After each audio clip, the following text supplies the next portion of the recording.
Good morning students. The Asian International Senior Secondary School Begu की online classes में आपका हार्दिक स्वागत है। जैसे कि आज अपन कक्षा 6 विषय सामाजिक विज्ञान भाग 2 का पहला पाठ पढ़ेंगे, सौर मंडल में पृथ्वी। तो सौर मंडल के बारे में आपने पहले भी सुना होगा, नाम सुना होगा या पढ़ा होगा कि सौर मंडल में क्या क्या होते हैं। सौर मंडल में अनेक तारे होते हैं, ग्रह होते हैं, सूर्य होते हैं, चंद्रमा होते हैं, आदि होते हैं। तो सौर मंडल के बारे में आज अपन चर्चा करेंगे कि सूर्यास्त के बाद, जब सूर्य अस्त हो जाता है उसके बाद अपन आकाश की ओर देखते तो अपने को कैसा महसूस होता है। जब अपन आकाश की ओर देखते सूर्यास्त होने के बाद तो अपने को एक या दो तारे दिखाई देते हैं। जब धीरे धीरे अंधेरा होने लगता तो उसमें असंख्य तारे दिखने लगते और चंद्रमा का प्रकाश भी तेज हो जाता है। तो उसमें क्या दिखता है अपने को कि कुछ तारे तो अपने को प्रकाशमान होते दिखाई देते हैं और कुछ तारे टिमटिमाते हुए, यानी कि उनका प्रकाश कम दिखाई देता है, लेकिन वो चंद्रमा के प्रकाश से क्या होना, उनके समान ही चमकते हैं। तो आइए अपन इसके ऊपर चर्चा करते हैं। कभी कभी अपने को ऐसा लगता है कि अपन बहुत बार सोचते हैं कि ये तारे हैं जो रात को तो इतने प्रकाशमान दिखते हैं, इतने चमचमाते, जैसे वो आकाश में कोई चादर बिछा दी हो, इस तरह से अपने को पूरा आकाश चमकता हुआ नजर आता है। पर अपने मन में कभी कभी क्या प्रश्न उठता है कि ये तारे अपने को दिन में दिखाई क्यों नहीं देते, ये तारे दिन में कहाँ चले जाते हैं। लेकिन दिन में इसलिए नहीं दिखाई देते कि सूर्य का प्रकाश तेज हो जाता है, तो सूर्य के प्रकाश के कारण इनका ये हमें दिखाई नहीं देते हैं। तो मैं थोड़ा आपको बुक से समझाने की कोशिश करूंगी कि सूर्यास्त के बाद आकाश को देखना कितना अच्छा लगता है। जैसे कि मैंने अभी आपको बताया कि सूर्य जब अस्त हो जाता है तो अपन आकाश की ओर देखते हैं। आकाश की ओर देखते तो अपने को एक या दो तारे दिखाई देते, लेकिन धीरे धीरे जैसे जैसे अंधेरा होने लगता है तो चंद्रमा का प्रकाश तेज हो जाता है और पूरे आसमान में क्या भर जाता है, तारे, जैसे प्रकाश की एक चादर बिछी हुई हो ऐसा लगने लग जाता है। तो आप देखो कि आकाश छोटी छोटी चमकदार वस्तुओं से भर जाता है, जिनमें से कुछ चमकीले होते हैं और कुछ प्रकाशमान नहीं होते हैं। मानो आकाश में हीरे जड़े हो, तो अपने को क्या लगता है कि आकाश को पूरा हीरो से जड़ दिया हो। तो इनमें से कुछ टिमटिमाहट अन्य से अलग लगती, कुछ तारे तो टिमटिमाहट क्या होती है, अपने को अलग लगती है, ये बिना किसी टिमटिमाहट के चंद्रमा के समान चमकते हैं। इन चमकीली वस्तुओं के साथ आप लगभग प्रतिदिन चंद्रमा को भी देखते हैं। अपन इन तारों के साथ साथ अपन किसको देखते हैं, अपन चंद्रमा को भी देखते हैं। ये अलग अलग समय पर अलग अलग आकार तथा अलग अलग स्थितियों में दिखाई पड़ते हैं। ये चंद्रमा कभी कभी अपन आकाश में देखते हैं तो कभी तो तारा तेज चमकता हुआ दिखाई देता है और कभी जैसे अपने को लगता है कि तारा भी टूट रहा है। अपन कितनी बार कहते हैं कि तारा टूट रहा है, लेकिन तारा टूटता नहीं है, ये अपने को ऐसे ही प्रकाश के कारण दिखाई देते हैं। आप पूर्ण चंद्र को लगभग 1 महीने में एक बार ही देख सकते हैं। उसको अपन या तो कहेंगे पूर्ण चंद्रमा वाली रात या पूर्णिमा। अपन पूर्ण चंद्रमा, अपन अपने को पूर्ण चंद्रमा यानी पूरा चंद्रमा महीने में एक ही बार दिखाई देता है, उसको अपन क्या कहते हैं, पूर्णिमा। या तो पूर्ण चंद्रमा वाली रात कहेंगे या उसको क्या कहेंगे, पूर्णिमा। तो आगे देखो, ये हो गई पूर्णिमा। अब तुम्हें कोई पूछ ले कि पूर्णिमा किसे कहते हैं, कि 1 महीने में एक बार ही चंद्रमा पूरा दिखाई देता है, उसे क्या कहेंगे, पूर्ण चंद्र वाली रात या चंद्रमा। दूसरा है जैसे अमावस्या, क्या होता है, अब देखो 15 दिन के बाद आप इसे नहीं देख सकते, ये नए चंद्रमा की रात्रि या अमावस्या होती है। ऐसी रात में अगर आसमान साफ है तो आप आसमान का अवलोकन अच्छी तरह से कर सकते हैं। तो ये था अमावस्या और पूर्णिमा के बारे में। और ये प्रश्न भी था कि हमें तारे दिन में दिखाई क्यों नहीं देते हैं, तो सूर्य के अत्यधिक प्रकाश के कारण, क्योंकि सूर्य का तेज प्रकाश पड़ता है, इसलिए अपने को ना तो चंद्रमा दिखाई देता है और ना तारे दिखाई देते हैं। अब अपन आगे पढ़ेंगे कि अब आता है खगोलीय पिंड, कि खगोलीय पिंड किसे कहते हैं, तो सूर्य, चंद्रमा तथा वे सभी वस्तुएं जो रात के समय आसमान में चमकती, उसे क्या कहते हैं, खगोलीय पिंड। इसकी परिभाषा मैं आपको बोर्ड पे लिखवाऊंगी, आप अपनी नोटबुक में मेरे साथ साथ उतारना। देखो क्या है, खगोलीय पिंड। खगोलीय पिंड, इसकी परिभाषा आप नोट करना। सूर्य, चंद्रमा, सूर्य चंद्रमा तथा वे सभी वस्तुएं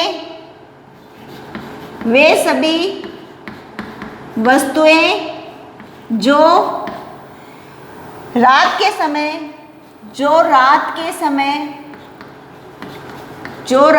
समय आसमान में चमकती है, रात के समय आसमान में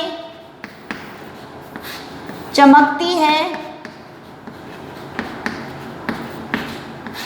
आसमान में चमकती है, क्या कहलाती है? खगोलीय पिंड कहलाती है। चमकती है, खगोलीय पिंड कहलाती है। खगोलीय पिंड कहलाती है।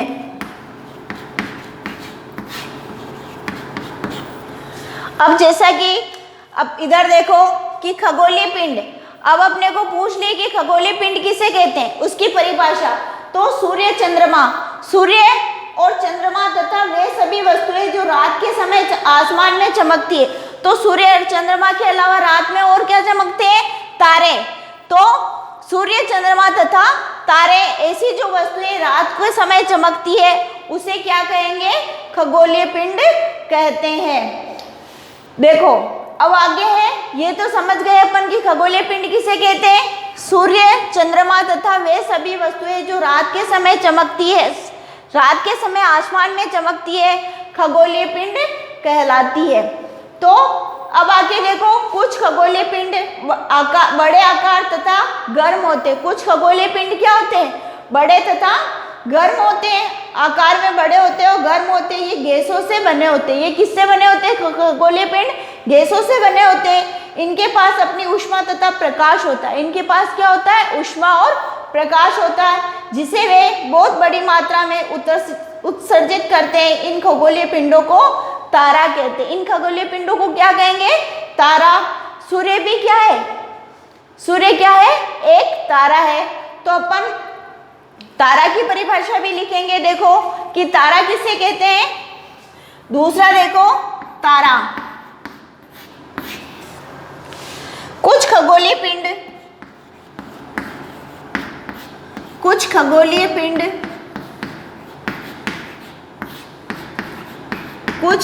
पिंड बड़े आकार वाले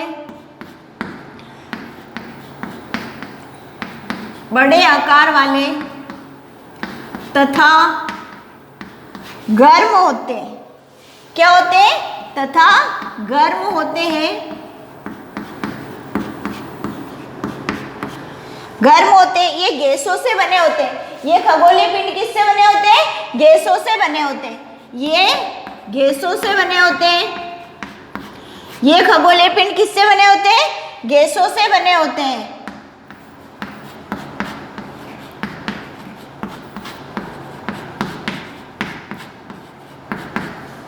बने होते ये, इनके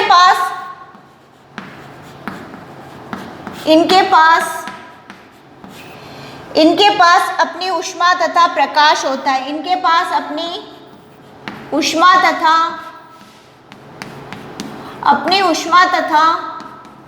क्या होता है? इनके पास अपनी ऊष्मा तथा प्रकाश होता है। प्रकाश होता है जिसे वे बड़ी मात्रा में उत्सर्जित करते हैं। ऊष्मा तथा प्रकाश होता है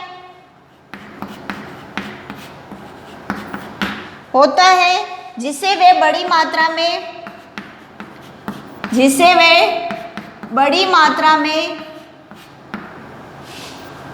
उत्सर्जित करते हैं।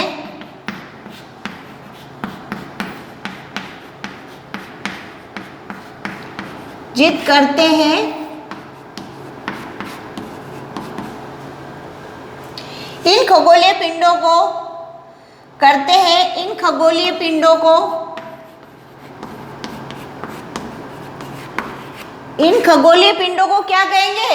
तारा कहते हैं। इन खगोलीय पिंडों को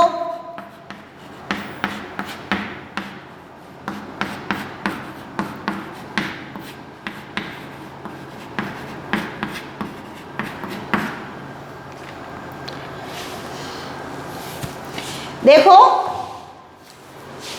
सूर्य भी क्या है? एक तारा है। इन खगोलीय पिंडों को क्या कहेंगे? तारा। कुछ खगोलीय पिंड बड़े आकार वाले तथा गर्म होते हैं।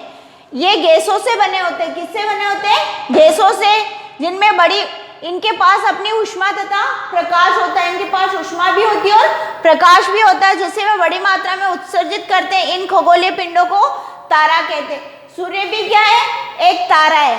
सूर्य क्या है?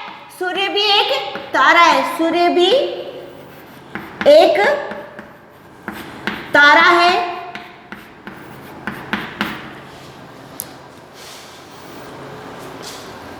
तो आज आपको ये खगोलीय पिंड और तारा के बारे में समझ में आया होगा कि तारा किसे कहते हैं और खगोलीय पिंड किसे कहते हैं। तो सूर्य भी एक तारा है। अब आगे निकालो।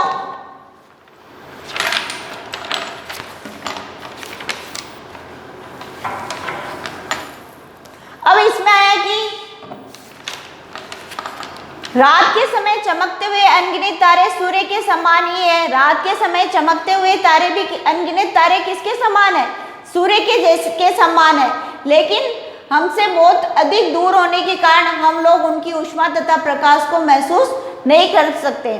लेकिन ये अब से अपने से बहुत दूर होने के कारण क्या कर सकते हैं? अपन इनकी ऊष्मा या प्रकाश को महसूस नहीं कर सकते तथा वे अत्यंत छोटे दिखाई पड़ते हैं। अपने को तारे अत्यंत छोटे क्यों दिखाई पड़ते हैं? क्योंकि ये अपने से बहुत दूर होने के कारण ये अपने को बहुत अधिक छोटे दिखाई पड़ते हैं और इनका प्रकाश और ऊष्मा अपने तक नहीं पहुंच पाती है। आपने अवश्य ध्यान दिया होगा कि कुछ दूरी से देखने पर सभी वस्तुएं छोटी दिखाई पड़ती है। आपको ये भी पता है कि अपन किसी भी चीज को दूर से देखेंगे तो अपने को क्या दिखता है? छोटी दिखाई देती है। जैसे एरोप्लेन कितना बड़ा होता है, हवाई जहाज कितनी बड़ी होती है, लेकिन अपने को क्या कि अपन उसको दूर से देखते तो कितनी छोटी दिखाई देती है कि बिल्कुल छोटा सा कोई जा रहा है। रात्रि में आसमान की ओर देखते समय आप तारों के विभिन्न समूह के द्वारा बनाई गई विभिन्न आकृतियों को देख सकते हैं। ये नक्षत्र मंडल कहते हैं। विभिन्न जो आकृतियां दिखाई देती है उसको अपन क्या कहेंगे? नक्षत्र मंडल। इसकी भी मैं परिभाषा आपको बता देती हूँ, लिखवा रही हूँ बोर्ड पे नक्षत्र मंडल की।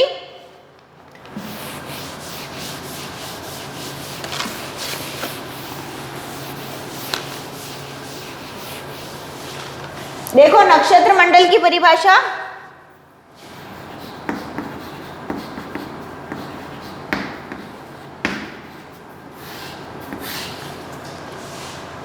रात्रि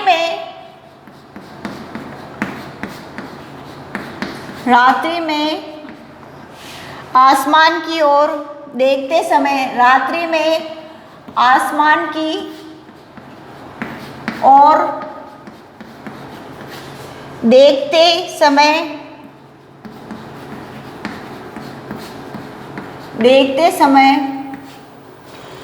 तारों के विभिन्न समूह द्वारा देखते समय तारों के विभिन्न समूह द्वारा तारों के विभिन्न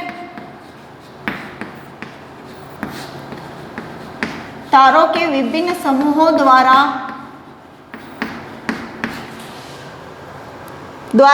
बनाई गई विविध आकृतियां, तारों के द्वारा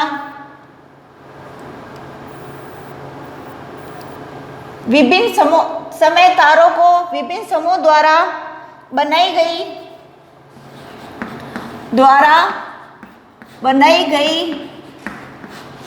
विविध आकृतियां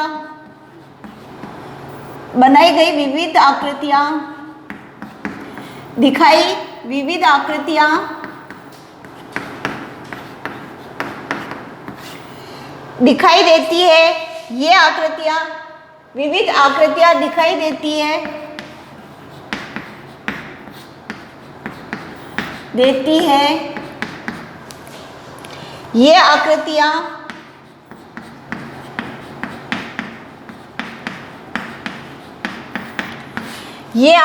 क्या कहलाती है? नक्षत्र मंडल कहलाती है। नक्षत्र मंडल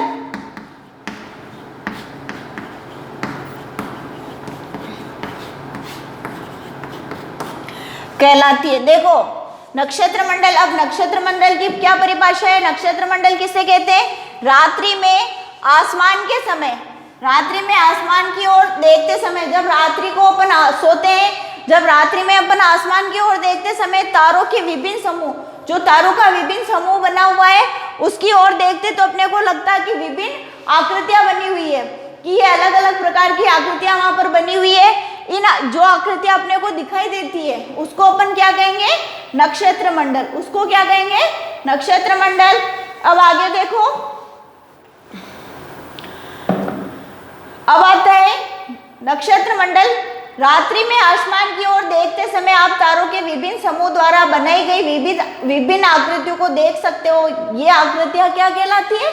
नक्षत्र मंडल। बहुत आसानी से पहचान में आने वाला नक्षत्र मंडल। अब सप्तऋषि मंडल किसे कहते हैं? 7 तारों के समूह को क्या कहेंगे? सप्तऋषि मंडल।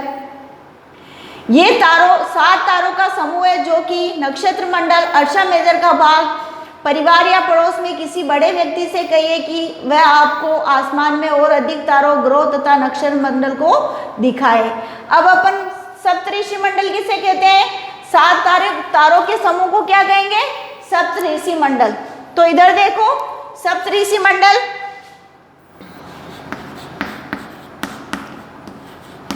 सप्तऋषि मंडल किसे कहते हैं? सप्तऋषि मंडल। 7 तारों के समूह को सप्तऋषि मंडल कहते हैं। 7 तारों के समूह को 7 तारों के समूह को सप्तऋषि मंडल कहते हैं। सप्तऋषि मंडल कहते हैं। 7 तारों के समूह को क्या कहते हैं? सप्तऋषि मंडल। अब देखो प्राचीन समय में लोग रात्रि में दिशा का निदान तारों की सहायता से करते थे। प्राचीन समय में लोगों के पास घड़ी नहीं थी तो वो अपने समय का निर्धारण किससे करते थे? दिशा का निर्धारण किससे करते थे? तारों की सहायता से करते थे। प्राचीन समय में लोग परछाई को देखकर बताते थे कि ये इतना समय हो गया था। उनके पास पहले प्राचीन काल में कोई घड़ी नहीं थी, वो केवल अपने आधार पर ही बताते थे कि कितना टाइम हो गया, और दिशा का निर्धारण भी वो इसी की वजह से करते थे। प्राचीन समय में लोग रात्रि में दिशा का निर्धारण तारों की सहायता से करते थे। किसकी सहायता से? तारों की सहायता से करते थे। उत्तरी तारा उत्तर दिशा को बताता था। उत्तरी तारा कौन सी दिशा को बताता था? उत्तर दिशा को बताता था, जिसे क्या कहते हैं? ध्रुव तारा। इसकी परिभाषा भी बता रही हूँ। ध्रुव तारा किसे कहते हैं? जो उत्तर दिशा का निर्धारण करता है उसको क्या कहेंगे? ध्रुव तारा। दूसरा है ध्रुव तारा। उत्तरी तारा उत्तर दिशा को बताता है। उत्तरी तारा उत्तर दिशा को बताता है।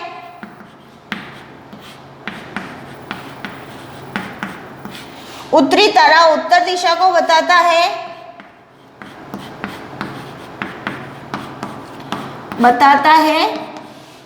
इसे ध्रुव तारा भी कहते हैं। इसे ध्रुव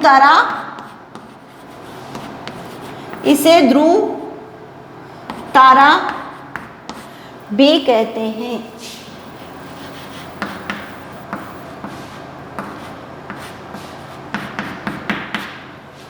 उत्तरी तारा उत्तर दिशा को बताता है, उसे क्या कहेंगे? ध्रुव तारा। अब देखो ध्रुव तारा जो ये अब मैं आपको सप्तऋषि मंडल के बारे में बताऊंगी कि सप्तऋषि मंडल किसे कहते हैं। तो 7 तारों के समूह को अपन क्या कहेंगे? सप्तऋषि मंडल। तो अपनी अपनी बुक में देखिए कि सप्तऋषि मंडल में ये अपने को चित्र बता रखा है।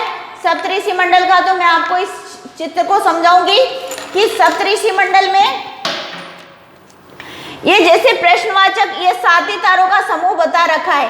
ये 7 तारों में क्या है, प्रश्नवाचक चिन्ह है, जिसमें से ये 5 तारों के बाद 2 तारे क्या है, सीधी दिशा में है।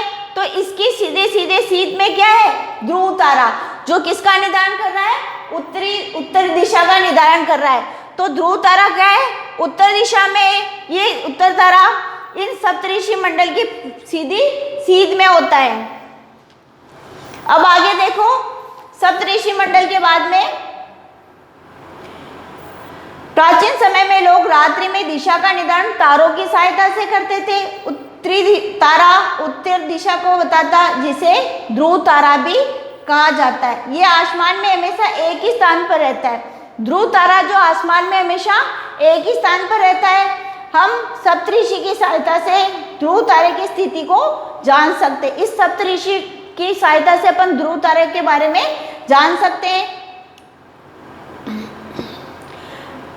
देखो, कुछ खगोलीय पिंडों में अपना प्रकाश और उष्मा नहीं होती। कुछ खगोलीय पिंड ऐसे होते हैं जिसमें उष्मा और प्रकाश नहीं होती है, तारों के प्रकाश से प्रकाशित होते हैं। ऐसे पिंड क्या कहलाते हैं, ग्रह कहलाते हैं। तारों के प्रकाश से जो प्रकाशित होते हैं उन्हें क्या कहते हैं, पिंड। क्या कहलाते हैं, ग्रह कहलाते हैं। वे तारों के प्रकाश से प्रकाशित होते हैं, ऐसे पिंड क्या कहलाते हैं, ग्रह कहलाते हैं। तो ये ग्रह की परिभाषा भी मैं आपको लिखवा देती हूँ।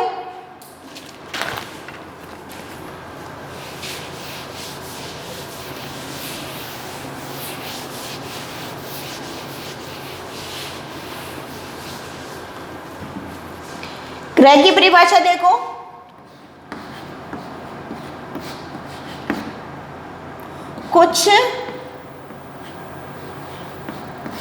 कुछ खगोलीय पिंडों में कुछ खगोलीय पिंडों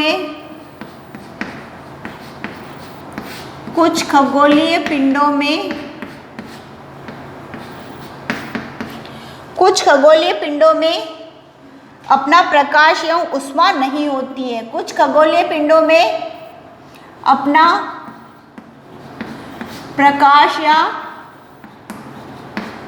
प्रकाश या उष्मा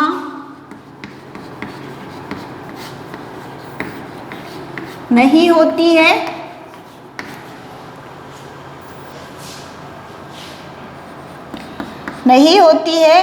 वे तारे के प्रकाश से, वे किसके प्रकाश से चमकते हैं, वे तारों के प्रकाश से चमकते हैं। वे तारों के प्रकाश से प्रकाशित होते या चमकते हैं। ऐसे पिंड क्या कहलाते हैं, ग्रह कहलाते हैं। वे तारों के प्रकाश से चमकते हैं, ऐसे पिंड ग्रह कहलाते हैं। क्या कहलाते हैं, ग्रह कहलाते हैं। कुछ खगोलीय पिंडों में अपना प्रकाश या ऊष्मा नहीं होती है, वे तारों के प्रकाश से चमकते हैं। ऐसे पिंड क्या कहलाते हैं, ग्रह कहलाते हैं। ऐसे पिंड ग्रह कहलाते हैं। ग्रह जैसे अंग्रेजी में प्लेनेट कहते हैं। क्या कहते हैं, प्लेनेट। ग्रीक भाषा में प्लेनेटाइट शब्द से बना, जिसका अर्थ होता है परिभ्रमक, अर्थात चारों ओर घूमने वाले। क्या होते हैं, चारों ओर घूमने वाले। पृथ्वी जिस पर हम रहते हैं। अब पृथ्वी क्या है, जिस पर, जैसे सौर मंडल के बारे में आया कि सौर मंडल क्या है, तो सौर मंडल में अनेक ग्रह तारे आदि होते हैं। जैसे पृथ्वी में क्या है, पृथ्वी पर हम रहते हैं, वो भी क्या है, पृथ्वी क्या है, एक ग्रह है। जैसे सूर्य क्या है, सूर्य क्या बताया था अभी, सूर्य क्या है, सूर्य भी एक तारा है। जिस प्रकार पृथ्वी क्या है, एक ग्रह है। सूर्य क्या है, सूर्य एक तारा है, पृथ्वी एक ग्रह है। तो पृथ्वी देखो, तुम्हें पता होना चाहिए कि पृथ्वी क्या है, पृथ्वी एक ग्रह है।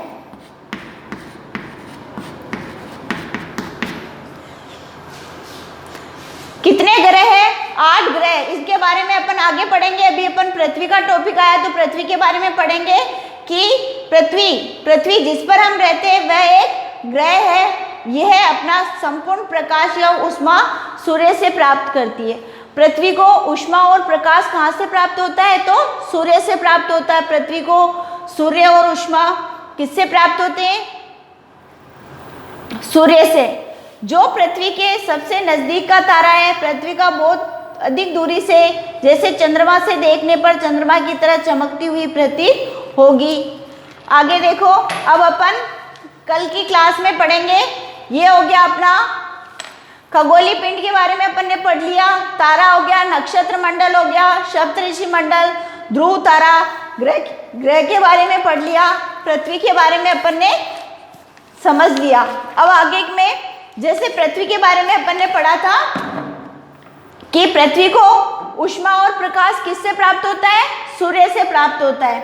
पृथ्वी को बहुत अधिक दूरी से, जैसे चंद्रमा से देखने पर यह चंद्रमा की तरह चमकती हुई प्रतीत होती। कैसी प्रतीत होती है? चंद्रमा के समान चमकती हुई प्रतीत होती है। आसमान में दिखने वाला चंद्रमा एक उपग्रह। चंद्रमा क्या है? एक उपग्रह है। ये हमारी पृथ्वी का सहचर है तथा इसके चारों ओर चक्कर लगाता है। चंद्रमा क्या करता है? पृथ्वी के एक उपग्रह, ये चारों ओर चक्कर लगाता है। हमारी पृथ्वी के समान 7 अन्य ग्रह, कितने ग्रह? 7 अन्य ग्रह। पृथ्वी एक ग्रह है, इसके अलावा कितने? 7। तो कुल कितने हो गए? 8 ग्रह हैं जो सूर्य से प्रकाश और ऊष्मा प्राप्त करते हैं। उनमें से कुछ के पास अपने चंद्रमा भी है। अब अपन सौर मंडल के बारे में कल पढ़ेंगे। जैसे मैं थोड़ा सा बता देती हूँ कि सूर्य, 8 ग्रह, उपग्रह तथा कुछ अन्य खगोलीय पिंड है। जैसे क्षुद्र ग्रह या उल्का पिंड मिलकर सौर मंडल का निर्माण करते हैं। क्षुद्र ग्रह और उल्का पिंड मिलकर किसका निर्माण करते हैं? सौर मंडल का निर्माण करते हैं। उसे हम सौर परिवार के नाम से नाम देते हैं, जिसका मुखिया कौन होता है? सूर्य होता है।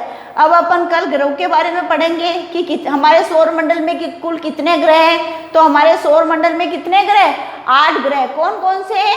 बुध, शुक्र, पृथ्वी, मंगल, बृहस्पति, शनि, यूरेनस और नेपच्यून।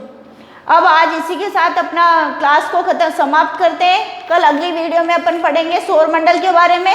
यहाँ तक आप अच्छी तरह से इनको समझना, परिभाषाओं को देखना। अगर नहीं समझ में आए तो सर के फ़ोन नंबर पर कांटेक्ट करके बता देना, और जो मैं आपको अगली कक्षा में बता दूंगी। धन्यवाद।